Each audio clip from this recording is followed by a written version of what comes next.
Hello and welcome to the DM's Book Club, a weekly podcast. Oh no, I've forgotten. Was that right? Finish your sentence. Okay, I'll start again. No. Hello and welcome to the DM's Book Club, a weekly podcast where we talk about Dungeons and Dragons and how we can put it into our role-playing campaigns. Sure, nailed it. Done. That's not what it is. I got it wrong. No, it was a variation which used the same sort of words roughly in the same order. No one could tell any difference. Unless someone's binged a load of them and they've gone, wait a minute, that's wrong. Yeah, whoops. Yeah, it's fine. Hello, it's Hamilton here. Speaking to the other voice you hear is, hello, it's Hamilton here, talking for the Rilers. And then we have here with me is Fiona. Hello, Fiona, can you hear me? Hello, yes, gosh, blimey. Isn't it? Isn't it? It is. I just think of those Armstrong and Miller pilots. They're like, isn't it? Isn't it? Shocking. Terrible. Yeah, that's what I was going for. And here we are, looking over the fields. It's looking lovely. Anyway. How are you doing, Hamilton? Fine, obviously. Yeah, I'm doing okay. Coming out of the COVID. Slowly but surely, sort of ambling out. Yeah. Mm-hmm. How about yourself, Fiona? How are you? I'm doing very well. I had a very frustrating day at work where people weren't prepped for their voiceover PowerPoints. For goodness sake, bastards. It's one of those things where you're like, I don't have a script for my voiceover PowerPoint, but it's only a couple slides long. You're like, okay, great. I have 10 of these things. I'm like, okay, do you know what you're going to say in them roughly?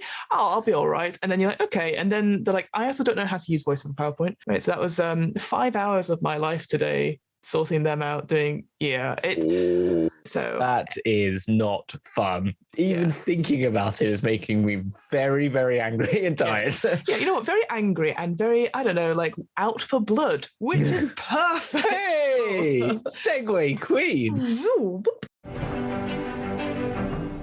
So, Hamilton, what are we talking about today? What is our topic for DM's Book Club? We're talking about the class, the unofficial class, but is available on D&D Beyond, Blood Hunters, made by the one and only eminentable Matt Mercer. Mm-hmm. And as I told you when we were thinking about doing this, I lied. It wasn't the first class I played, but it was the first character I played second class. Ooh. So I played when I came back to D&D in the 2017s. I started off with a ranger who was a werewolf, right? Mm-hmm. And I was playing it and I was like, this isn't working for me.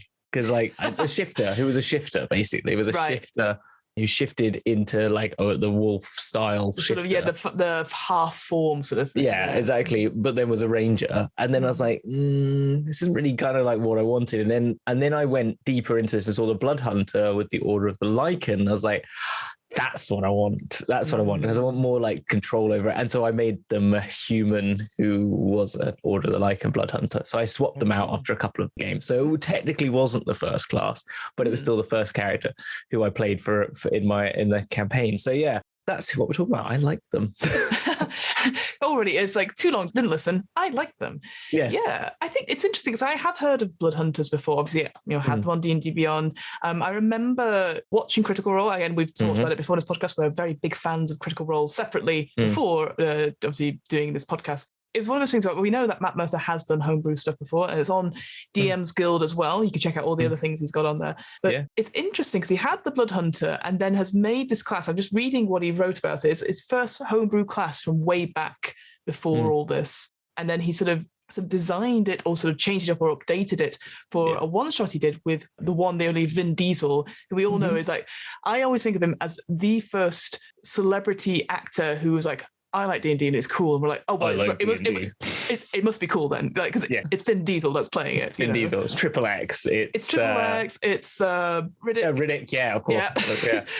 Just, and he's a super cool guy who's you just don't mess with, right? Because if he likes D&D, then that's a cool thing, right? That's when I first I was like, wait, other people play D&D that are like on the screen and like super charismatic and all that sort of thing. So anyway, point of the story is that Matt Mercer ran a one-shot for Vin Diesel, which was promoting his film, The Last Witch Hunter. Now, Hamilton, have you watched The Last Witch Hunter at all? Haven't, but I do know that The Last Witch Hunter was written originally based off Vin Diesel's actual D&D character that he played in a homebrew setting with the writer of that movie. Yeah. and that's so it's kind of cyclical in its own way. You know what? And I would say to anyone who's not sure about, if you're not like a big fan of Vin Diesel's work anyway, watch The Last Witch Hunter because it's so funny. Oh, is it? It's very, it's very like, Van Helsing. He's got all those vibes of like, I'm a monstrous witch hunter. The blade stuff, all that sort of thing. But Vin Diesel is genuinely quite charming, clearly because he's like, this is my element. I'm being really fucking cool. Yeah. And I really enjoyed it. I get to play as my D&D character in a movie. I mean, who doesn't want to do that? Who doesn't want to do that? I think it's still on Netflix, so I do recommend checking it out. Okay. It is quite I will watch it. I enjoy it. I had a great time watching it a couple of years ago, and I as soon as I remembered it, I was like, that's cool. What was great, though, was that when he was preparing for this one-shot, Matt Mercer only had the context for this character in this sort of promotional one-shot from watching the trailer and then sort of updated his class to match this. So I thought that was quite fun. The idea was like, I need to create something. I'm just going to watch a trailer and come up with stuff. Figure it out from there. Yeah, right. And that means that you can get inspiration for, you don't have to be lofty, like, I read several books or whatever, or I went to an art museum. I watched a trailer with this person in and then based it on there. To be fair, I think that could be quite a fun game to play. Let's watch watch a trailer and see if we can build something based off the character in a trailer. You put a genre like rom-com trailer 2022. Yes. And then the first put character on, you're like, who is this person? Write the character. Yeah, absolutely. I love that idea. I am so up for that. We'll have to do that will be amazing. That would be a great DM's book club. Like, okay, I want you to watch this trailer. You have 30 minutes from watching the trailer to create a class of some sort. Yeah, exactly. Love it. Mental. You can still watch that one shot as well. It's called D and Diesel. If you Google that on YouTube. Yeah, it's on YouTube and I think Geek and Sundry still. Remember those days? Geek and Sundry. So this is unofficial material. It says that at the top of D&D Beyond. And one thing I want to quickly point out before we go diving into the class features, you've already mentioned the Order of the Lycan and all that sort of thing. All great stuff. I have a little bit of a niggle with it, and it's such a small thing, right? Yeah. So it's unofficial material, right? And so there's no support for it. It is thing, but you can still make characters based on this class through D&D Beyond sort of thing. However, we have had so much unearthed arcana recently. Obviously, we did an episode on the Heroes of Kryn that just came out. There was stuff on the Dragonborn, Gothic lineages, Folk of the Feywild. But they deliberately said D&D Beyond, and I do know they're separate entities, D&D Beyond and Wizards of the Coast. I do know that. Yeah. But it feels like if you get a PDF of this stuff and then you say, okay, now go away and you can't create it in D&D Beyond. Yeah. They don't support it anymore. They took away that ability to create stuff, and it's like, well, I'm never going to test it out online.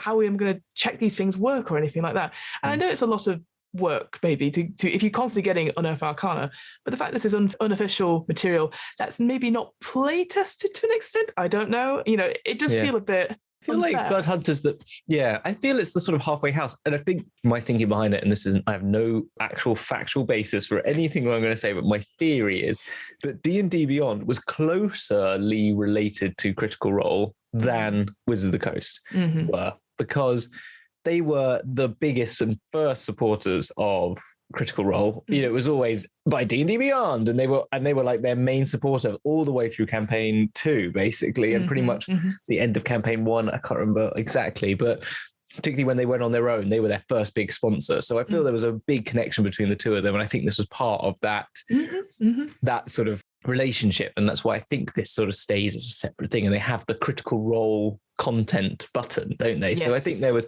that's why it's happened. Yeah. You can still homebrew everything. So if you want to put any of the unearthed arcana, people are doing it as well. Like people are making it on. If you go to D&D Beyond and allow homebrew content, you probably can find most of the things that are unearthed arcana because someone will have time to do it. Yeah, exactly. So it is there. It is a shame because I used to like the ability to click that unearthed arcana and just see, and then you can put them in. And I think it's a bit of a shame, but it's, I don't know. I think the thing is, it feels like D&D Beyond, as we've said before, probably just needs to be bought by Wizards of the Coast or vice versa, or just become so much more integrated that it would be, pretty much as well. But yeah, as you said, if you want to create a Blood Hunter, you toggle it on in the D&D Beyond character creator. So you can do this. So if you want to follow along at home as we talk about these things, make sure you do that. Otherwise you won't see any of this stuff. So, Hamilton, we've gone through all of this. Yeah. What is a Blood Hunter? What is a Blood Hunter? in my basic terms, what I said to you before, I think it's the Ranger Barbarian that you've always wanted, basically. It's like, it's the best, it's a better Ranger, but it's a very much a frontline, you're definitely a frontline fighter. You are, because I went from, as I said, from a Ranger as a shifter Ranger to a human Bloodhunter Lycan. I then realized that, oh, wow, I can take so much damage. I've basically got a rage feature and I can do so many hits and I can do 2-weapon attack and I can like do curses and some spells that actually are quite warlocky in some ways, which are really cool, like some hex-like things, and Hunter's Bane is very much like Hunter's Mark and stuff like that. So you're like getting all these, you're getting both this sort of magical benefit as well as this, like, I can stand at the front and take damage. And they're actually, I think they're really cool. You do a lot of damage to yourself. You have to take a lot of damage to yourself. So you're sort of very sacrificial. But even then, even if you don't use them that much, because they're really good when you get higher levels, the sort of the other little things. But yeah, that's the simple way of putting it, is you're Ragey Ranger. Your Ragey Ranger. That's a quote. Then you can put that on a CV if you want. Yes, to me, they are this sort of creature that they want to make a difference in the world, but they use sort of dark means to do it. And it comes from this, you've sort of gone around the subject a little bit, but they sort of the hemocraft, this sort of blood magic, which is always inherent in anything that's slightly dubious, which I love. Yes. You've always got to. I remember that. Do you ever read the Black Magician trilogy by Trudy Canavan? Yeah, it's all about the bloodstones and stuff like that. Exactly. Yeah. So anything like that, it's always slightly dubious, and there's also like, we don't talk about blood magic. You know, there's always like, because it is like the forbidden magic. But yeah, this idea that these orders have mastered these techniques to use it, and to do so, you can use spell effects or use the extra damage you get from this magic to, you know, against the evils, and sort of just like fight the good fight, protect people. That is what it's sort of initially for, is that you are good or neutral and you're winding up. Yeah, protect the realms from the shadows, even as they remain ever vigilant against being drawn into the darkness that consumes the monsters they hunt. So it's very much inspired by The Witcher. So that sort of feeling of like the Witcher becomes the monster in order to fight the monster, and using dark and twisted magics for the good of the people. And you're sacrificing yourself. It's very much that sacrificial sense, isn't it? Of like, I put myself through struggle and pain and torment for the benefit of humanity. The thing that I was reading through here when it's talking about it, this idea that, you know, they go through rituals so that they are physically changed in some way, depending on the order they go to. Like you said, the hemocraft itself, it's superstitious. So people are suspicious of you. So again, that's sort of very Witcher-like. They're like, thank you, Witcher, now get out of the town. I think for this, I was thinking like, okay, you got a party, and I know, like, we know Critical Role has had a couple of blood hunters in there, whether they're NPCs or main characters. Again, no spoilers if you're not caught up or anything like that, but you know, it happens throughout all the campaigns. Yeah, I feel this class would be perfect if you're doing a one-on-one session with somebody, just one-on-one one shot. I like the idea that you could have, hey, all 4 of you or 5 of you are blood hunters, but then I'd be like, but they can't all be different blood hunters, because I don't know if it would make sense in the order of stuff, perhaps, because then there may be rivalries and stuff like that. But I don't know. That's just for me. Because, you know, we talked about it before, that idea of like a one shot full of bards or one shot full of rogues, and you can have lots of different ones. I feel here, just because of the way the orders, the subclasses, the archetypes are very different, but they're very sort of like, I'm an orphan. I have a Batman complex in a way. So why would they come together unless you had a really good reason to have? It's about the one shot rather than about the team. When I had it, I had my terrible backstory that I came up with. Was like my character, like I made my character quite an older character, like was in their late 40s, early 50s, I think. And so they'd like had a life beforehand. Yes. And they sort of like were part of like a hunter's guild, and they went on a mission that was all a bit dodgy. And then next minute they woke up, blood was everywhere, and they were all like, and they could turn into like into a werewolf. So like, you know, and it was something, there was some sort of secret society that was sort of like up to no good and testing things up, very much basically Wolverine. Okay, because that's what his story is. It's the Wolverine story. And so then what I played it was the Wolverine way of being in the party, which is like someone who's been alone for a long time and been very like, you know, as you said, that sort of lone wolf. Yeah, he's avant-garde. I mean, like, come on, it was my first character. I was being very much on the nose. That's all right. But then that sort of like throughout the campaign, like starting to need to help other people and people being a part of a team, and then sort of learning that was the sort of journey of my character, if that makes sense. Sort of thing. So you think you can play that way? Yeah. I mean, that's a very on the nose way to do it, but that is the way I did it. I guess there's no harm in it. I think it's just making sure that, because I think people when we talk about it, I think people are like, oh, I really want to play this, and I'm like, yeah, but I don't know, there's something about a blood hunter where I'm like, for me, it would be like a particular setting, a particular kind of one shot, and a particular type of character, which we could make amazing stories from. Like, I think if you were having like, hey, it's our first time, we're all in the Feywild, we've got Gary with us, and Gary's at the back like, I hate everything. It's like, okay, Gary. Yeah, but you can always, but I think Gary could be a great addition to any party. I think even then, even if you're playing like an urban setting, I think you could play them as like, I think you could have them as like a witch hunter in like a Curse of Strahd. They'd be perfect in a Curse of Strahd game, absolutely. And I was thinking of if you've ever read like Dresden Files, the idea of an investigator of some sort. Exactly. A one-person show with a blood hunter would be a really great arc. I think it would be a really cool way to do it. I think because then you could just play the Witcher of your dreams. I think, and that idea that you do the monster of the week stuff and all that sort of things. That I just thought that would be quite cool if people were unsure about. Oh, I'm not sure about doing a one-on-one. If it's a one person who really wants to play, you're like, why don't we try this and try something different? So. Going on to creating a blood hunter. Now, I always quite like D&D books do this in general, but it's like, why do you want to be a blood hunter? And I think there's some great questions here that it asks you as a player. So it talks about the first thing, it says like you were driven to this lifestyle.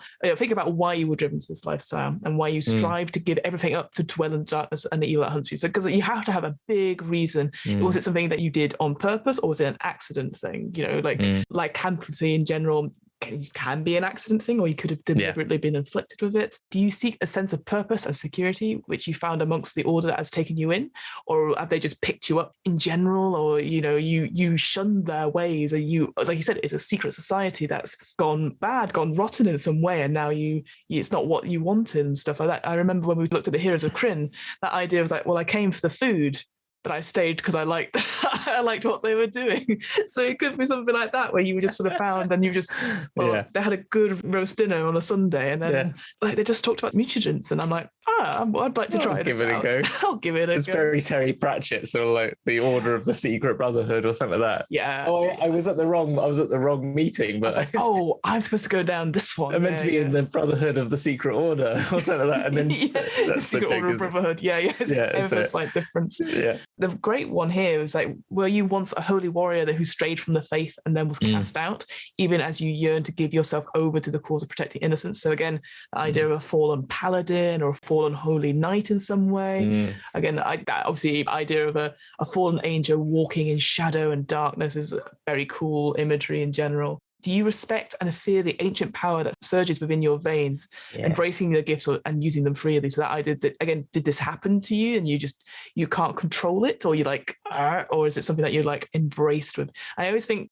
the trope is like, it's an unwanted curse, I hate it. But I like the idea that you've deliberately done this and you had that confidence, because it's so different when you play a character like that. Just like, I've done this, I know what to do, even if the consequences are unsettling, I guess. Yeah, are you worried that this power eventually turn you into one of the monsters you hunt? It's that classic one, isn't it? They are really great. It does even say, like, though most blood hunters follow the path of good and mentality in their pursuits, some have fallen to the dark, seductive side of Hemocraft. These blood hunters use their abilities for selfish and evil purposes, often leading to their expulsion from the orders that train them. However, you can play your evil one, can't you? Yeah. You could as well. I love those. I think they're all really great, and they do give you a lot to think about, and it does make you just really start questioning the sort of the magical quality of it. That sort of warlock patrony, as I said, there's that sort of warlock hint to them, which is this sort of you've made a pact, but with an order that has given you this. So instead of it being like an individual, it's like a group that you've joined that gives you this power. You could have like a whole thing, like if you did do something wrong, like you can't get access to your mutagens or something like that, or you can't get access to, like all your powers are sort of taken away from you. So you could do that sort of, which is again like a warlock thing that people play a lot, which is the warlock's patron gets angry with them and takes away their power, or a cleric or a paladin lose their power if they go wayward. So you could play sort of those sort of storylines as well. That certain things are kept from them that help you keep it in check. Or that'd be a really interesting role play thing. Like you're so confident, you keep using all the stuff up, and then suddenly you can't change anymore, or you change all the time. I like that. Looking at the quick build as well, it talks about highest ability scores, strength or dexterity, depending on what you want to focus. This is the interesting thing I didn't really think about with Blood Hunters, because again, a lot of the imagery we see in the document is somebody with a sword and whatnot. It does talk about archery throughout. I love that idea. Like you said, you did a ranger blood hunter type thing. I'm like, actually, that would be quite cool to have somebody who is about the blood, but is fighting from range rather than you can set fire to your arrows and stuff. Yeah, so cool. No, it's really cool. Because I started very range ranger, and then I swapped it over when I moved to this, because I realized very quickly that, oh my gosh, this is such a good melee combat character, that I then did switch to two-handed fighting, but two-weapon fighting. But it can be really good if you want to play that. It's just that we were in a dungeon, so what's the point of being ranged? Yeah, it's a bit tricky, isn't it? But I would love to. I would love to see more of that, actually. And I think if I was going to play this, I would try the archery sort of build and see what that does. But I agree. Like the temptation is to go, oh fuck it, and go in. Well, because it depends really on what one you choose, really. But I think they just because of that sort of rage feature, you kind of want to be a tank. And we didn't have a tank basically in our party, so like it just made sense to do that. The next highest score is either intelligence, which is like your basic modifier for Hemocraft. It does say later on that you can choose it between intelligence or wisdom, or constitution if you want the extra hit points, which again, we'll come to it, is quite useful. And then it says you should choose the soldier or urchin background. So it's like, you have no friends, the loader, no family, and also you're a soldier, so something bad happened to you. It was very violent. So that made me chuckle quite a bit. I was like, yep, this is edgelord it up, more edgelord done. There you go, little box there. Obviously that's just the quick build. You can do whatever you want with your blood hunter, but I just thought that was quite interesting. I was like, it knows what it wants. It's like, it's this. don't deviate from that. Before we go on to the actual sort of like the actual features and stuff, it does talk about multiclassing, which again I thought was quite interesting, because we've not really talked about multiclassing for the other ones in great detail. Sometimes you have this sort of thing about sort of ability score minimum, which you have here, but it talks about multiclassing specifically with warlocks. Which I thought was really interesting, because reading the paragraph, I was like, this sounds way too complicated. And I know multiclass, it's not complicated if you just go for it and try just go through the exactly. But it's because you get the warlock spells and levels, don't you? So it's just trying to help you figure out how many warlock spells you should get, because it makes it complicated. But that's the thing, as I said, it has a warlock feel. It's just a little bit of edginess from everywhere. Just needs a little bit of rogue in there, and it'd be saucy. If they got cunning action, it'd be the best. It'd definitely be the best. I'd use it all the time. Oh no, literally. Like I would just homebrew this, that you don't get Hunter's Bane, you just get cunning action or something like that. That'd be so much better. You took that out and put that in, that'd be so much better. That is so much better. Okay, I'll believe you on that. That sounds way OP. It would be bonus action, dash, dodge. Bonus action. But you can only but you can't but your bonus actions are the blood maledicts as well. So you've got to be like okay. That makes sense. So I think it's fine. I think it's fair. I think it works. I think it's fine. Yeah, hit points wise, it's a D10 for hit die. We love a good D10, double figures. Proficiencies, all the usual stuff. The proficiency in tools, alchemist supplies, which is like, well, makes sense. Makes sense. And I was like, very good. And nothing out of the ordinary for the equipment either. So it's again, it starts off like, I guess if you were just again, I know these are also sort of flavoursome things anyway, and then picking the stuff out, like choose 3 skills rather than 2 from those proficiencies. But again, it's enough to, I think, from that range of skills as well, like it goes from all the way from acrobatics all the way to survival. Religion's in there as well, so if you want to make a purely sort of like that'd be quite cool, like sort of religious background to it. So I think there's a lot going on with a lot to do with the proficiencies, which is quite fun. What was I going to say is the thing with the equipment though, and this is one thing I thought, was that you get studded leather armor or scale armor. So when I said about them being barbarian-esque, is that you also get high ACs from armor, particularly as well. So you can get yourself to a very high AC. I know barbarians get high AC from just not wearing any armor as well, but you get that benefit as, I don't know, it's kind of credible. That's all I'd say. And then it does sort of stack quite a lot as well. So I don't know. They are OP in that sense. It's that idea of a Witcher hunter type thing. They're already prepared. They're going up against things that are going to hit and hurt, and they're going to be like, fuck, to get hit against the wall. So it totally makes sense in that respect. But it is interesting that they have high AC, and then as we'll go on to this idea of Hemocraft, where they take away hit points as well. So let's go on then to the class features then. So we kind of mentioned this at the beginning. So this idea of the Hunter's Bane at level 1, you've survived it. Good job. Yeah, I mean, I was saying like get rid of it. You can't obviously get rid of it because it's the fundamental to the actual whole thing. So when you've got this, is how it gives you your ability to understand and use these Hemocraft abilities, and it's also what you use as your save DC when you start doing any of your features is using this. Essentially, it's their version of spell casting. Exactly. Because that innate spell casting is just under a different name. I think you could change it to be like, I know it's called Hunter's Bane, as you said, it's like it's a cool thing. I think you could easily just have it as a background thing. It's a feature. You went this thing, and you just, because you get advantages on survival checks to track certain types of creature, as well as intelligent checks to recall the information, which makes sense. That could easily be a part of a background thing.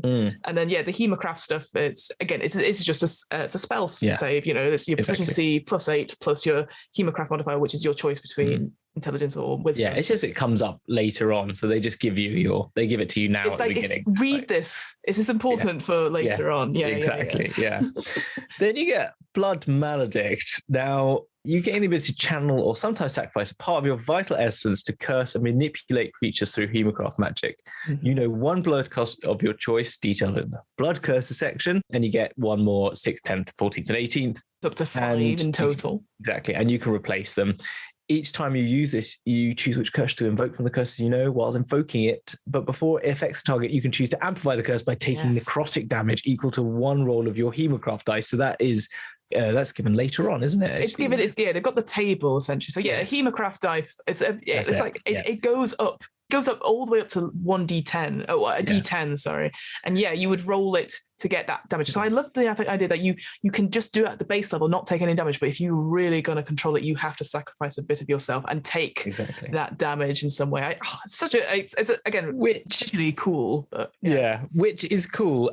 It's dangerous as well. And as we know from spoilers from Critical Role season 2, but that's basically how Molly dies, is because he uses his blood curse and then loses too many hit points. Like it's kind of silly in some ways. Idiot. Yeah. You don't actually need to amplify it. You can just do the damage. So it's probably worth talking about what those blood curses are. You also get to use 1 per short rest or long rest, obviously, when you're at level 1, and then it's twice at 6th, 3 times at 13th, and 4 times at 17th. Yeah, so the idea that you could use this 4 times and have up to 5. You know 5 of them by the end of you getting to tier 4, and we'll go into them. They are very, very interesting, like all the different ones you can do. The interesting thing is that it says creatures that do not have blood are immune to blood curses unless you have amplified the curse. So I think that's really interesting because obviously you are manipulating that blood. It feels very much like Full Metal Alchemist, that idea you were doing that transference, but it does only affect certain things, and the more you give, the more chance you are to change that reality. Exactly. So I was feeling all of that when I was reading this. I was like, no, it's very cool actually. I had noticed that before. I probably got away with that a few times, but that's good. Don't tell anyone. I won't. So the blood curses they have are pretty cool. So you get Blood Curse of the Anxious, which is... That feels like me all the time. Yeah, exactly. You just basically get the ability to choose any creature within 30 feet of you, and you will then have charisma checks for intimidation made against the creature. You have advantage on those. Or if you amplify it, you then also get the next wisdom saving throw the cursed creature makes before this curse ends has disadvantage as well. So it might not seem like much, but I think as a debuffer or as a way to sort of turn the tide, it can really, because if you know like, someone's going next with a spell that relies on wisdom, then you're going to be like, okay, do this. Again, maybe a little bit meta perhaps, but I quite like the idea that you are going to unsettle them in some way. It's like Mind Sliver. Mind Sliver is a classic one that in our Curse of Strahd wizard always used, because it was like, that gives a disadvantage on the next ability save. It's like a good one. And I think these blood curses are definitely more debuffs than they are, and than the others that we come on to later. Yes. So these are kind of fun. So the binding, you can strength saving throw and you can reduce SP to 0 until can't use the reactions, which is cool. And that's for 1 turn, or you can amplify it for 1 minute. Yeah. And that's on any creature regardless of size. Yeah, for that amplifying one. It's pretty good. Do that to an ancient dragon. I know it can legendary resist, but once it's used them up. Yeah. It could be anything that's big. You'd be like, no, you can't go anywhere. Yeah, or stop them in the middle. Yeah, I like that. I really like the blood curse of bloated agony. This idea that you cause, bonus action, you cause them to swell to the end of your next turn. So I'm thinking proper Violet Beauregard from Charlie and the Chocolate Factory. She's just getting bigger. And it's pain. Exactly. I just like that. You're like, you get too big. They don't burst. Unfortunately, they go back to normal size. But I just thought it was like, whoa, it's it could be very body horror sort of thing. So I just quite like the flavor of that one. And they get disadvantage on strength checks and dexterity checks and get 1d8 if it takes more than one attack in its turn. So I like that it makes more than one attack, so it's just taking its time, and it's like, too full, too big. Exactly. It is kind of cool. The corrosion one's kind of fun, but I think that's sort of on the nose. But just knowing that someone's definitely read Ghost Walk, hasn't he? Because he's Ghostslayer, Blood Curse of the Exorcist. You can choose one creature you see 30 feet of you that is charmed or frightened, or which is under possession effect, and there's no longer charmed, frightened, or possession. A creature that charm, frighten, or possess the target takes also 3d6 psychic damage and must succeed a wisdom saving throw or be stunned until the end of your next turn. That amplification of that one is pretty damn good. That is cool. That's so cool, because then someone charms your friend. You're like, the DM goes like, dominate person on your character, and then you just go Blood Curse of the Exorcist, and you're like, amplify, and they're like, taking damage. I think if we were ever doing that game of the Blood Hunter, you have to say amplify like that. You have to do it like in character, like quick, get my. Instead of I would like to rage, it's just amplify. Yeah, roll the Hemocraft dice, like amplify. 6 damage. Yes, and I quite like that one again. So that one and the previous one, the Curse of Corrosion, which I'm sure we'll come back to, is those are level 15 prerequisites of certain orders as well, which I like, actually. I think because they're so flavoursome, it's good. And like you said, that idea that somebody's possessing your friend and you realise and you can stun that creature, and you're like, fun. Again, that sort of idea, like, come back to us, Mary, please come back.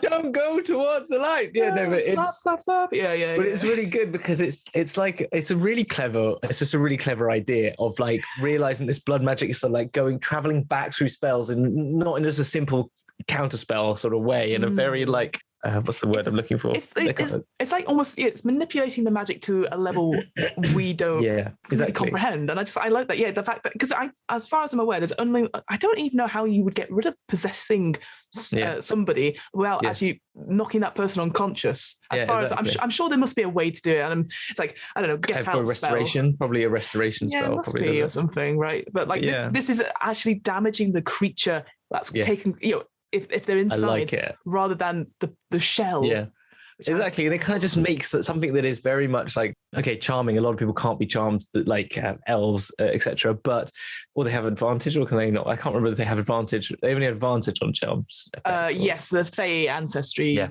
that's it. Something like that. Yeah. But it's still, even then, that's the only thing that really kind of gets against it. But at least there's something that just goes beyond, which is really cool. Really cool. The Blood Curse of Exposure. Reaction to weaken its resilience. So until the end of the target's next turn, it loses resistance to all the damage types dealt by the triggering attack or spell. So you can just basically, something's got a resistance to a damage type. You do the attack to it, which does fire damage. Usually it's resistant to fire damage. Not anymore. Done. Yeah, fire damage or like any. I wonder again, would you make it so? This is where would you be like slashing damage from a non-magical weapon, or is that too? Is that, I don't know if that's too specific, perhaps. But I that was in my head. It was like, it's the only way we can get it is through piercing damage. Everyone, get your arrows out. Exactly. I like the amplify on that one. It says instead loses invulnerability to a damage. That is fun. But then has that resistances to those damage until the end of its next turn. Yeah, so it basically turns an invulnerability into a resistance, which to something like a fire elemental, like there's such a good role play moment for that sort of like fire elemental. You throw fire at it and it's kind of like, oh well, yeah, what? I'm burning. How does this work? Hate this. Yeah, like you sort of flavor it, that you sort of like ice cool it or something like that. You actually start to cool its body form down or something, and then you hit it with fire. I don't know, I kind of like that. Yeah, it could be, again, it'd be an interesting one to play out in combat. I'd like to see that one done in combat, because that's just a really interesting one that I do. Yeah, you're using that resistances and invulnerabilities and stuff. Yeah, I really like that one. The next one is the really boring one that I chose and used all the time because it was the most, because it just was so like you couldn't not use it. Do you know what I mean? And when you were going through and you were thinking like, all these other ones are really cool when you've got more than one. Yes. But when you only have one, the eyeless is the best, I'd say, because I completely agree. A creature you see within 30 feet, you can use your action to roll one Hemocraft die and subtract the number rolled from the creature's attack roll. You can choose to use this feature after the creature's roll, but before the DM determines whether the attack hits or misses. The creature is immune to this curse if it's immune to the blinded condition. And then the amplifier applies curse to all the creature's attack rolls until the end of the creature's turn. You roll separately for each attack. So it's just like just rolling constantly. You're rolling D4 off every one of their attacks, which is just the best. At low levels, that's really helpful. Yeah. You can negate. I guess, would you negate a critical hit from that? I think you would, because you're like, oh no, roll it off. Yeah, exactly. I think it's a great one. I think it is a really good one, and it just it was just your reaction as well. That's a really, that's pretty good. I like that. So it was just like it didn't get in the way of anything else you're using. You can use it as a reaction. So I had that one. And also it was just like, as you said, when you're at low levels, one attack can take someone out. So being able to stop multiple attacks at low level is so much better. Yeah. Like, I think so. Yeah, for a 1d4 damage to you, and then being able to do that for all of that creature's attacks for that end of that turn, that's pretty useful. I mean, again, you'd have to, I guess you'd do it every single. Oh, yeah. Well, you've amplified it. You only amplify it once. Yeah. Oh, yes, you do. That's true. Yeah. Interesting. And also, so it's kind of like, I think that's pretty good. It's pretty good. I quite like that one. I will say, I quite like this next one. I think I know we're always like, I quite like all of these things. But the Curse of the Fallen Puppet. Yeah. So you can use your reaction to instill that creature with a final act of aggression when it drops to 0 hit points. The creature immediately makes one weapon attack against a target of its choice within its range.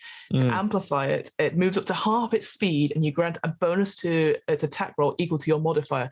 So that idea is like, it gets hit by something and it goes, no. And then it horribly ring girl style runs up to someone, stabs it with an extra hit, and then it goes, and then falls over themselves. It's really good if you know you're going to be like fighting hordes of things, like, or things with like multiple, like it's a really good, because then someone falls on their team, on the the bad guys team, and then they like just do a stab to their neighboring player, neighboring character, creature. Was quite good, really. I never got to 18, so I never got to get this because I was a Lycan, but the Blood Curse of the Howl. As an action, you unleash a blood-curdling howl. Each creature within 30 feet you can hear must succeed on a wisdom saving or become frightened of you until the end of your next turn. If it fails the saving throw by 5 or more, it is stunned while fighting this way. A creature that exceeds on its throw is immune for 24 hours. You can choose any number of creatures you see to be unaffected by the howl. Thank God, because otherwise everyone's frightened of you. But then again, like when you have the Necrotic Shroud as an Asimar, that you can't choose who doesn't get affected by that, which is kind of annoying. And the Ranger's Curse can be increased to 60 feet. I guess the thing for me, because this is a level 18 requisite, how often is a creature going to fail more than 5? I guess it depends on what you're doing. I think it may be crowd control, perhaps. So you're going into the battle and you're like, okay, getting rid of the minions, so they're going to have less ones. The big boss is not. It's probably going to save against it, or he's going to use a legendary resistance for this. Unfortunately, that's the only thing I thought. It's like, this is such a high level that it's unlikely. I know it's like fails it by 5 or more. And so I'm thinking, you're going in, you're clearing out the minions first for this one. I mean, it's a great one. I love it. But I just was like, that stunning effect's really cool. But is that going to happen a lot when you're level 18 against another, like, I say tier 3 character? Possibly not. I don't know. I also think frightened is interesting. The stun's much better, and it would be kind of cool. I think it would be nice if the amplify was frightened becomes stunned. Yeah, I agree. Like, because you're always going to run into things anyway. Like this 60p thing, it's like, so what? Like, really, what you playing at? If you're playing in a 60-foot thing, they're not coming to you in the nat round anyway. I agree, probably actually. and attacking. Because again, if they're going to affect creatures that are like I'm thinking minion style, moot style, they're probably not going to. They're going to run up, dash, and then that's it. They're kind of stuck. They're not going to. So you've got another turn to do it. So 60 feet's not useful. But, I agree. I think I would like to try that, to change that amplify from frightened to stunned and see what happens. Which you can do. Which you can do because that's all part of it's the game. Stuff. Yes, exactly. The marked one's quite good. It's a bit like Hunted Mark. You can mark a creature that you can see within 30 feet. At the end of your turn, whether you hit the cursed creature with a weapon for which you have an active Crimson Right, which we'll come on to later, you roll an additional, basically, damage die when determining the extra damage on the right. If you amplify it, the next attack roll you make against said creature has advantage. That is good. To use your Curse in the Mark, though, you have to do more damage to yourself to get a Crimson Right, which we'll talk about later. So that is if you're doing the Amplify, you're doing quite a lot of damage. But if you want to you're going to do some damage to yourself. So if you're, let's say, level 5, doing 1d6 damage, that could be 2d6 that you roll in order to add 2d6 to your next attack to them, but with advantage on your roll. So it's quite a payoff. You've just got to hope. It's rollies. It's rollies. It's dice for dice, and you just got to hope that your dice are higher when you hit them than when you hit yourself. I will say this class, like the whole idea of like risking it for you to have that payoff is an interesting one. Again, for me, I'm like, I'm not so sure, because that's the thing with barbarians, right? It's like, I rage and I get half of everything, but I get hit by other things more and all that sort of thing. Here, it's like, I'm hurting myself for the hope that it's an interesting one. I guess if it's you, like the risk taker, and you go and try it. Whereas I'm a bit like, I don't know if I'd like that. If I say, but that's why if you're playing the Lycan, then you are taking half damage. But that's when it becomes funny, because you don't take half damage from your Crimson Right. No. You can't be reduced in any way. So what you sacrificing damage to stop them causing damage to you doesn't become that important, really. So you want to do so. Actually, it doesn't matter so much then, because you would do damage to yourself, because they're not going to do that much damage to you. You just want to do more damage to them. Does that make sense? I guess. Sort of. Yes, I know what you mean. Because I read the document as well. So yes, sorry, people at home. It will make sense. It will make sense. Read the document first. Yeah. And then there's the Muddled Mind, which is concentrated spell. It features the creature has disadvantage on the next Constitution saving throw to maintain concentration. So that again, it was really good. If you know someone's about to hit the wizard with something, and you're like, quick, I'm going to make sure they get disadvantage on that concentration saving throw, because that means suddenly, that big spell they're holding, it's gone now, because you quite like. Or they've banished your friend or something like that, or they've done something like incapacitated someone, and then they've got like a low wisdom, and so them being able to save a wisdom saving throw is going to take a nat 20 or something like that, because they've got like a -3 or something, and then it's a high level spell or something. The amplify is interesting on this as well, because it says then on all constitution saving throws made to maintain concentration to the end of your next turn. So that idea, like if they do pass it, you're like, no, keep hitting the person. Just keep hitting them, because they might just fail their concentration, and it's just another way around a problem that we're talking about, which I think is kind of cool, really. I like it. I like that debuffer. Last but not least, you go for this one. It's the Soul Eater. Yeah, it's got Soul Eater, because it's definitely it's another Fiona styly. Yes, this has got Fiona all over it. So I quite like. I will say I do quite like the Order of Profane Soul. When this is a requisite for that, so level 18. When a creature that isn't a construct or undead is reduced to 0 hit points within 30 feet of you, you can use your reaction to offer their life energy to your patron in exchange for power. Until unlimited power. You got to do that. Like that. Until the end of your next turn, you make attacks with advantage, and you have resistance to all damage. Yes. That is so good. And then the amplifier is like, oh, and you also get a spell slot back. And you're like, I don't care about that. I have eaten the magic mushroom and I'm on the Mario Kart Rainbow Road. I'm like, for that 6 seconds of just like, that is so good. I love that. I was wondering where you're going with the magic mushroom there for a minute, and then I realized where you're at. That's where my level goes. It's not the star. It's the star. Oh, someone's not played Mario Kart in a long time, so you can tell. But we'll say once you've amplified that curse, you can't. You must finish a long rest before you can amplify it again. But the fact is, if you get to that higher levels and you can use it. Was it 4 times, 5 times? You could use this one over and over and over again. And the idea that you're just always resistant, like. Yes, yeah, exactly. Just keep popping the stars. I think so. You've got those 12 in total. You can learn up to 5, and you can use them for. I think it's 4-ish times. It's fun. It is fun. I love it. I also like having more to do, and this is why they're good. That's the thing. Like I like with rogues, is they have more to do and around, so you just have a lot to more choices, right? Yeah, and then I guess that's the thing as well. It can get overwhelming when we get onto like the Crimson Rite, because when I was going through the rest of the class features, I was like, right, which one does this refer to? So obviously the blood magic stuff is I would actually put that as something so separate compared to the Crimson Rite stuff, which it will go on to now. After that, you get fighting style, which is where you can get that dueling or great weapon fighting or the fighter stuff, which is it's how you do your fighting bit, I guess. But yeah, Crimson Rites, there's 6 choices you've got in this, and it's what you're saying. You invoke a rite of Hemocraft that infuses your weapon strikes with the elemental energy. As a bonus action, you can activate any rite you know on one weapon you're holding, and the effect of that rite lasts until you finish a short or long rest. So again, it feels very Warlock-like. You can get it back sooner if you just need a quick nap between encounters. But yeah, so this is the thing we were talking about, that when you activate a rite, you take necrotic damage equal to one of your rolls of your Hemocraft die. And that starts off quite small, like 1d4, but then obviously it increases over levels. And it says, this damage cannot be reduced in any way. So if you roll really high, you're like, oh, okay, fine, I've got this. But it does last a long time, which is very good. It does. And you don't need concentration on it. It's not like you're going to drop it or anything like that. What I do love is that when you make your attacks now, because you've imbued this weapon, whether it's your bow or whether it's a sword, it means that your attacks are now magical. So automatically, they're not non-magical weapons. That's amazing. Yeah, it is really good. And that's that second level as well. It's a bit of a payoff there. And then, you get damage equal to one roll of your Hemocraft die determined by the chosen rite. And you've got 6 overall. But again, 3 of them require you to be level 14.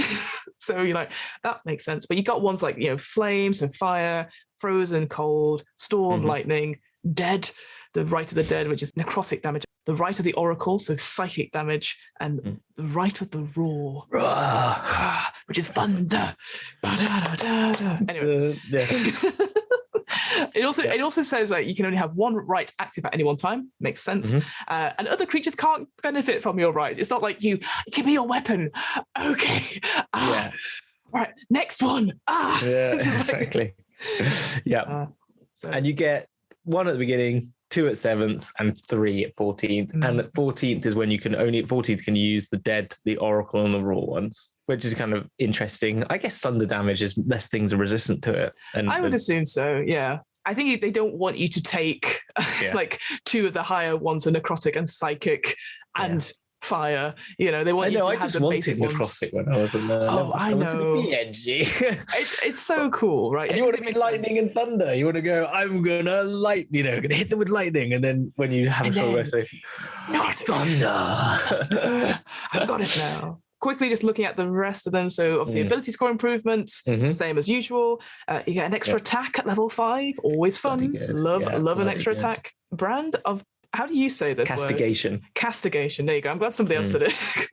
So this idea is that when you damage a creature with a weapon, that you've got that Crimson Rite portal, one of those elemental things we just talked about, you channel the Hemocraft magic to sear a brand into that creature. No action required. It just happens. You always know the direction the branded creature is as long as it's on the same plane as you. Further, each time the branded creature does damage to you or a creature you see within 5 feet of you, it takes psychic damage equal to that of your Hemocraft modifier. So again, very cool. Like this is just again like another sort of hunter's mark sort of idea to it, but reversed. It's like stop hitting yourself, hitting yourself. It can be dispelled with a dispel magic, and it's treated as a spell. So I like that. I quite like that idea that it's not just a feature, it is actually magic. And so there is, with that comes with the consequences of that. So it can be dispelled and could be counterspelled, presumably, that part of it. Bloody good. It's a really good thing because you just add that to your main encounter person that you're fighting. If you're in a big battle, you've got your Crimson Rite activated anyway. You're going to do that. You might even do it before the battle, so you've had a time to even, have someone like heal you up or something like that back to maximum. Then you go into the battle, and then you've you just kind of, you've got if your Hemocraft die if you're at high level 1d8, just 1d8 every time they attack anyone and cause damage. Brutal. That's just taken from them. Brutal. Like if you're fighting an Oni, that basically takes away their 10 hit point. Yeah, regeneration stuff. Regeneration spell. So that just like undoes that or something. But it could be really beneficial. It's really good. Yeah, I like that. I like that a lot. Then we've got Grim Psychrometry. I will say this is my Fiona favorite. So this idea that you get like an object, you have this supernatural talent for discovering secrets surrounding and mysterious relics or places touched by evil. So you do the sort of this is my design, the sort of Hannibal Lecter type thing where with Will, and you just like imagining things because you're so empathetic with the situation. Yes, yeah. Oh, I mean I love that when I watch Hannibal, but I just thought that's just really cool that you can see things that other people can't because of the way the magic has worked. And at the DM's discretion, a suitably high roll might cause your character to experience brief visions of the past connected to the object or location. There's a book which I again forget the name of the author, Zoo City it was called, and this idea this person that had magic, loads of other things in it, but they could see somebody and they could see they've lost something. There's all these threads going off from someone, and they would have to focus and then pick the thread and then follow to where it was. So they found lost wallets, all that sort of thing, but then they could find lost people as well. This idea of following threads, and it was a really good book. It really stayed with me. But Laura Burks, it was Laura Burks. It was what she was called. Next one sounds like something that, again, very Fiona. Dark Augmentation. This is also Fiona, isn't it? So me. Yeah. I'm so surprised when I said like that you hadn't played one or used because I think I was like, I'm just very sheltered. I'm so very sheltered when it comes to D&D classes. You should try this class next. As someone who's played a lot of barbarians as well, I think you'd be on the right. I think you'd be on the right path for it, and I think you'd have a lot of fun. I think so. So this dark augmentation, you permanently reinforce your resilience. So you have a bonus to strength, dexterity, and constitution saving throws, and your speed increases by 5 feet. Yeah. Oh, always fun. Yeah. And that's at 10th level as well. That's pretty good. Yeah. That's like an equivalent of having an ability modifier increase for 3 of them. Really good. Exactly. Ooh, a speed increase by 5 feet is great as well. Actually, it is a good because if you've already, it makes you 35 feet to 70 feet, which just makes a big difference. I think when you're if you're dashing, that's 70 feet and all that. If you're dashing. If you're dashing. If you're a dashing gent. Hello. We're back to our voices from the beginning. Hello. Yes, those are dashing. The next one, Brand of Tethering. So this is the psychic damage of Brand of Castigation increases to twice your Hemocraft modifier, minimum 2. Additionally, a branded creature can't take the dash action, and if it attempts to teleport or leave its current play by any means, it takes 46 psychic damage and must make a Wisdom saving throw. On a failure, the attempt to teleport or leave the plane fails. And that teleport's a big spell. Evil. You're like, no, you're not going anywhere. Also, banish it. If you just banish it, that is trying to leave its current plane by any means. So you can banish it and it takes 46 psychic damage. And then it has to save. It has to even save to see if it can get banished. That's cool. I like that. I like that. I like that a lot. Yeah, I think that's a really cool. Like, you could properly. It's almost like a cat playing with a. It is exactly. That's that. You say I'm evil. That's evil. Sorry. Anyways, on the home stretch for the class features, so we've got Hardened Soul. You gain advantage on saving throws against being charmed and frightened. Yeah, makes sense because you are frightening. Maybe you're very charming as well. Like I like this idea, like this very wolfish type creature. That's you have all those stuff like Red Riding Hood in my head as well. So it makes sense. You're like, I can see through everyone's deceptions. Yeah, exactly. Yeah. Nice fucking try. Yeah. I do like that. Again, 20th level though, another disappointing 20th level, which is a common feature with D&D. I think they panic and they go, I think they do, yeah. And it's like, no, literally just do everything you want to do at level 20, because like whenever I've made a subclass, it's like level 20, I just go, chuck everything at it now, because if you get there, you bloody deserve to be a god, right? Hardly anyone gets to like final level 20, like, right, you're having the fun stuff, we're breaking games. Because that means the DM can be like, okay, let's get out the high level monsters, let's go, you know. Exactly. So I think upon reaching your mastery of blood magic reaches height, mitigating your sacrifice and empowering your expertise. So once per turn, whenever a blood hunter feature requires you to roll a hemocraft die to take damage on yourself, you can re-roll the die and use either roll. So you roll at advantage. So that's an extra. So you get two D10s, get the higher number. You take the lower number even, sorry. Or you take the lower number, sorry, don't you? Because it's whenever so you get the but you can use either roll. So so exactly. If you're hurting if you're hurting yourself, you can go lower, and if you're attacking someone, you can go higher. It's kind of that makes sense. It does make sense. But I would be like, I would have, you know what I'd have said? What? You don't take any damage from any of the that's what I'd say. Or you regain hit points equal to your hemocraft die. Yeah. Like you regenerate. There's something else that has to happen, I think. Yeah. I feel also you should be able to turn people into blood puddles. Like that's what I'd say. Like if your whole turn is blood puddle, the curse of the blood puddle. Yeah, but I think it'd be like, there's a feature when it's like you attack something. Is it power word kill? So power word kill, if they're under a certain level or a thing, they just die instantly. Yeah. I would say like you have the ability, if they're under level CR rating 5 or below, you can use this ability to use one hemocraft die to basically turn them into blood puddles. Yeah, I think like expend one of your. Sorry for the term blood puddle. I know. I think it's a great. I think actually rather than a hemocraft die, because obviously you don't have a pool of those. It's just it happens. I think expend the use of your blood malefit, so you do up to 5 times. Yes. Okay. Blood puddle. Yeah, exactly. Or you could just use your blood. Yeah, you get like a rite of the blood puddle. I don't know. Right. Or something like, but it's something super like, or like you can cause just some serious damage somehow. Like you can double your crimson rite. The blood curse of internal organs combusting. Yes. Or like organ I think your crimson rite is like you just double all damage to crimson rite. Yeah. So like you just double your dice. I was like, I don't know. I don't know. I agree. And like, additionally, whenever you score a critical hit with a weapon, you have an active a crimson rite. You gain one of the blood maledicts back. By the way, if you play this, you're going to get those mixed up many times. I was reading it through. That's why I had to read it through several times. I'm like, what's going on? So crimson rite, blood maledict, like they've both got red on them. They've got blood in them. Like I know there's a theme. I get it. They're blood hunters. But they can. I feel like there just should be something. The crimson rite is a cool name. I think the blood maledict is a hard word to say. I had to double check how to say maledict. It's got some assonance in there, hasn't it? I guess maled and blood. And so like I think it would be better if that was something like blood. I think it was just called curses. The blood curse. Blood curse. Why does that have to be the maledict? I think it's flavoursome stuff, isn't it? I feel if it was called who don't need Crimson Rite and Blood Curse, I would know. I would never get them mixed up because the Blood Curse is when you curse something. The Crimson Rite is when I'm blessing my blade. When I'm like Blood Maledict, is that the one where I put the thing on my I had the exact same thing when I was reading it as well. So I'm glad it wasn't just me being very silly. I found it really hard to understand the differences. No, definitely. When I was playing it, I was like, I'm going to use my hang on, the cursey one. That's what I'm going to cursey one. Yeah, I agree. I guess just to round off the episode, because I appreciate we're nearly out of time. Really, we are.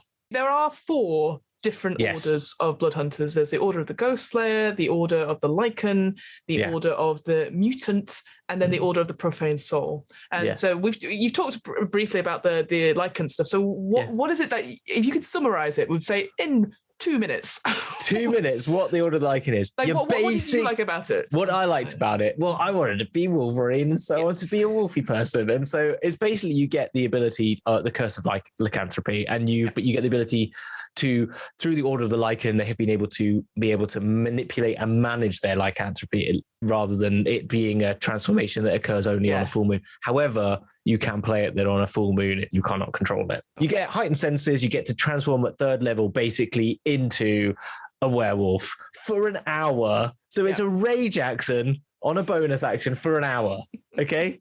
So it's just like, all right, let's go, let's fight. You turn into rage up, you turn into you get feral might, so you get strength, super strength, you just get more strength, you get more AC, bonus to AC, you get predatory strike, so you can do your crimson right on your unarmed strike. So yes, I was a flaming fist with you do your Wolverine, you go shink.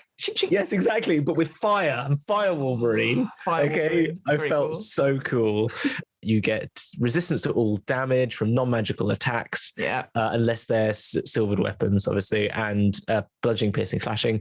So you're like a rage feature, which is great. So you just get right in the front. You've got flaming fists, and you just like beat the crap out of things. It's great fun. And if you've got 2 weapon fighting, pop.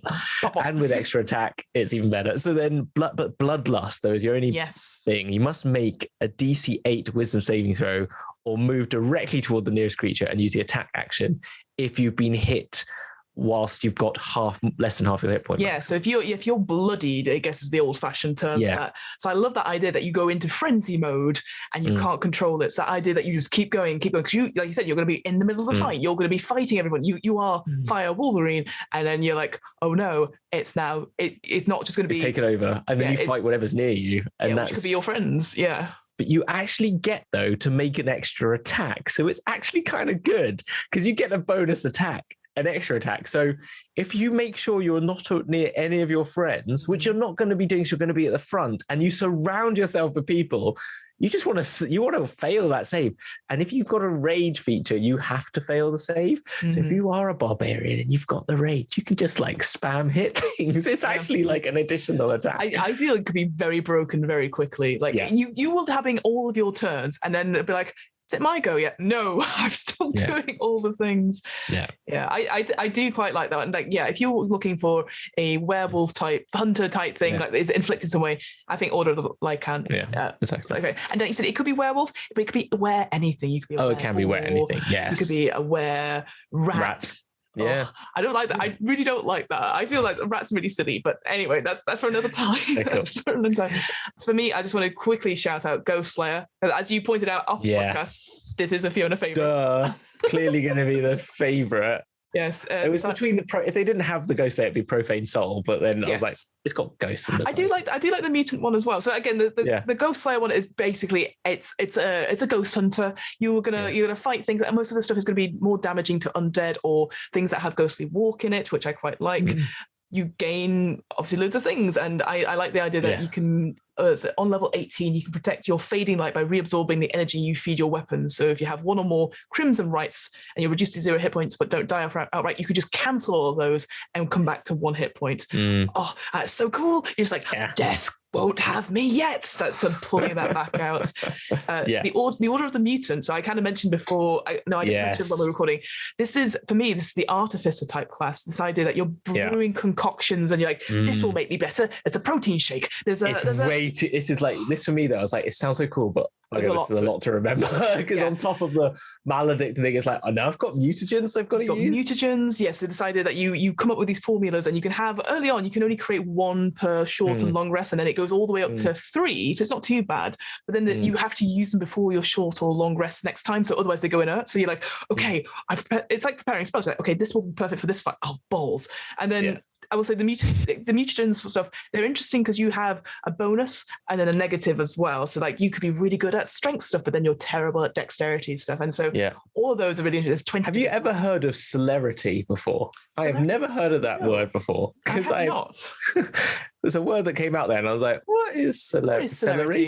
What is celery? What is celerity? Yeah, it's the dexterity. That's the dexterity one. So that increases by 3, but then you have disadvantage on wisdom saving throws. And they all come with the sort of advantage, disadvantage. So like alluring.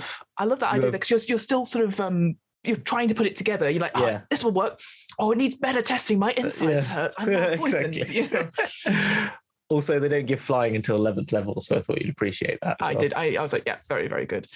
and then finally, Order of the Profane Soul. So this is where you are bargaining it with other like ancient fiends and cruel magic reasons. So this is where I was thinking you're John Constantine's. You know, you're battling with the devils and demons and stuff like that, and you have this other patron that's sort of giving you this stuff. So again, that warlock levels there.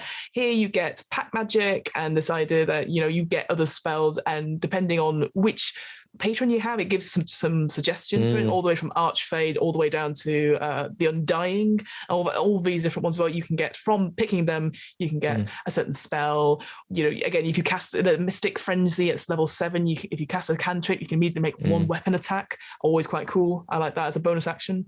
And obviously we've rushed through those ones because there's so much to talk about with it. I think it's very important. The blood curses are the interesting things. That's the ones you're going to be using most of. The rest of it is just flavors. But I think from that, those orders, they cover a lot. You've got your ghosts, you've got your werewolves, you've got your god entity stuff, and then you've got your Dr. Jekyll and Mr. Hyde, which I absolutely love. And I would be like, that sounds lots of fun. But again, like you said, a lot of admin to make sure you get everything. And you exactly. Right. I think the Profane Soul ones are freaking cool. Ghostslayer is very much the one-on-one. I was like, that's only going to work if you've got if you're going to do Curse of Strahd, I was like particular to that sort of style. Mutant is like, okay, if you want to manage a lot of stuff, good for you. I think Lycan and Profane Soul is the one that I'd go for, basically. You like admin, this is the class for you. This is the class for you. If you like a good Excel spreadsheet, you'll love the Order of the Mutant. No, it's good. You'll love this. That's right. Hamilton, thank you so much. I know we whistled through the end ones there, but I think, honestly, we need to do like a one-on-one one-shot, and we need to do Bloodhunters. Let's do it. Yeah, let's do it. We are at the end of a season. We are. Yes. So maybe we should do that. Yes, we should do that as a special. Let's do it. We'll have to organise times very quickly to do it. But yes, let's do it. That would be so much fun. I would love to do that. Who's going to DM? Do we get someone else to DM? We could, or we could do that whole thing where it's like, okay, I'm now going to take it, and like a back and forth DM sort of thing. What? Yeah. Oh, okay. I got an idea. Shh. Don't tell them at home. Don't tell them at home. We'll definitely do that. But I know because we're running out of time because you need to go off, and I probably have to go do some editing. Hamilton, what are you doing? What am I doing? I'm doing Dragon's Duel. I'm about to record something for it now. We had a big break. On Monday 28th, we had episode 8 come out. Our party then jumped to the Feywild, so I'm about to record our Feywild special now. But that won't actually come out for a while because we're going to see what's happened to the other half of the people who are in the darkest timeline, who are inside the weird red orb, if anyone listens to it, they know what I mean by that. And we'll see what's happening with them. So that's I know we can't say what you're going to do in the Feywild, but I am very, very excited when you told me off there. I was like, so I'm very excited. If you've listened to our Feywild adventures in this podcast, you may recognize some of the things. But that's all we'll say on this in case this episode doesn't come out before then. So exactly. Anyway, and I will quickly end off by saying, where, who, what, where? Okay, that needs to be your new intro song. We're getting very giddy. What? Where? We're getting very giddy because I'm desperately trying to finish this podcast so that you can go, but we're just having too much fun. I'm so sorry. Who, what, where? I run What Am I Rolling, which is a twice monthly RPG one-shot podcast. We do lots of different RPGs. It's going very well. Long Haul 1983 will be out now, I think, when this episode comes out. Yay! Hopefully, Numenera will be out. I've done Paranoia. Yay! Loads more things are happening. I'm just going to say yay after everything. Yay. It's all fun stuff. If you love role-playing games that aren't necessarily D&D, but maybe, at some point, maybe we'll play the Witcher RPG, and if that's any different to all of the things we've just talked about in the last hour about Bloodhunters. Finally, we've got an offer code off at DMBC. This is what happens when you're moving too fast. Going too fast. We've got an offer code. You can slow down. It's a little bit. Third Space Gaming. Okay, that's too far. Okay, we've got an offer code at Third Space Gaming, your friendly local game store in Burnley. You type in DMBC, got to do the hand gestures, DMBC into checkout to get 10% off your first order, which could be anything. Could be terrain, could be books. If you want that brand new pre-order for the Journeys Through the Radiant Citadel, because let's face it, we've talked about it last week, but it's a very, very beautiful alt cover. Go do that there. It's very pretty. Go support them.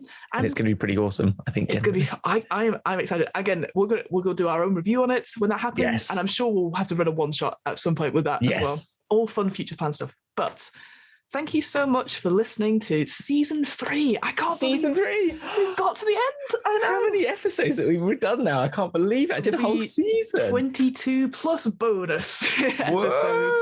It's very exciting. Thank you so much for everyone for coming and listening. And thank you, Hamilton, for joining me on this third thing. You're not being fired. I realized as I said that, you're like, go away now. Go away, because I'm fighting other people.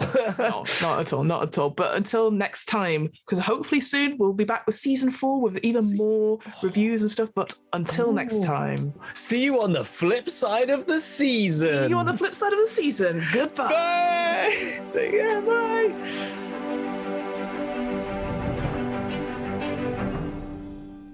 Oh, I nearly left the meeting.